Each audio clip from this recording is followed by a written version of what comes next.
સાંઢ કહેવાય કે મેં કીધું ભાઈ સાંઢ ન કહેવાય બાદશાહ કહેવાય.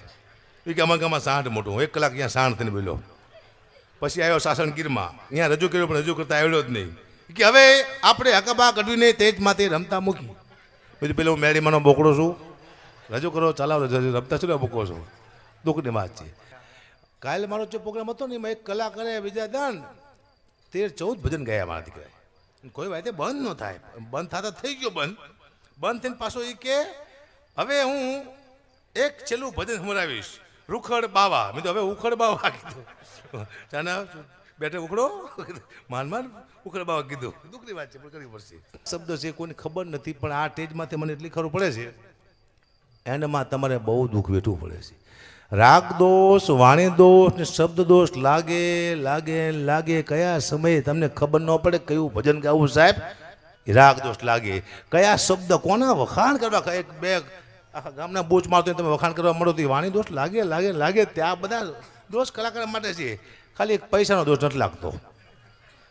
પૈસામાં બહુ તાકાત છે. આ દુનિયામાં કોણ શું લેવા આવ્યું કોઈને ખબર નથી. મને ખુદને ખબર નથી બેન કે આ દુનિયામાં હું શું લેવા આવ્યો છું.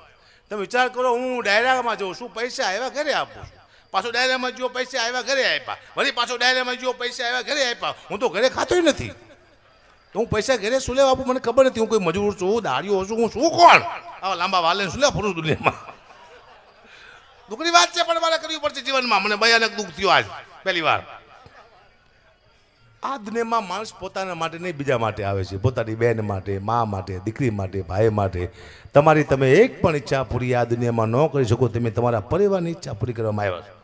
આ દુનિયામાં કોકના માટે આપણે આવ્યા છીએ, મુદ્દો એ સાહેબ. એટલે કલાકારને તકલીફ છે, કારણ કે અમારે એક ટેવ છે કલાકારની. બીજા ભાઈ અમે કલાકાર ગમે ત્યાં જઈએ ને એક વાત ચોક્કસ કરી કે સાહેબ અમે તમને આનંદ કરાવવા માટે આવ્યા છીએ, ના બાપા ના ધંધો કરવા આવ્યા છીએ.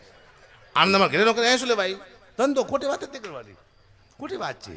ક્યાંય પણ અમારો પ્રોગ્રામ હોય અમે એમ કંઈક નહીં આવી શકીએ. કેમ નહીં આવી શકો? અમારા માસી મરી ગયા છે, નો ચાલે. તમારા બાપ બોર્ડ વાગી ગયા છે, આવું જ પડશે. અમારે જવું જ પડે, હાલે જ નહીં. એડવાન્સ પૈસા લીધા હોય. જો એમના માસી મરી જાય તો કે ડાયરો કેન્સલ. કાંઈ કે અમારા માસી મરી ગયા છે એટલે આ માસી તો બેને હરખાવવા જોઈએ. તમારી માસી માસીને મારી માસી રાશિ આવું કેવું દુઃખની વાત છે. મારે કરવી પડશે જીવનમાં.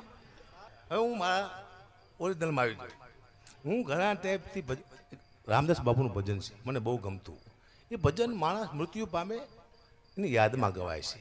તો મને વિચાર આવ્યો કે આ જીવતા માણસ માટે ગવાય કે ન ગવાય. તો મેં એને શબ્દમાં ફેરફાર કર્યો. આદિત્ય સાંભળવા જેવું છે એ ભજન કેવું હતું સાંભળાવું તું મને ત્યાં પછી ગાય છે. હવે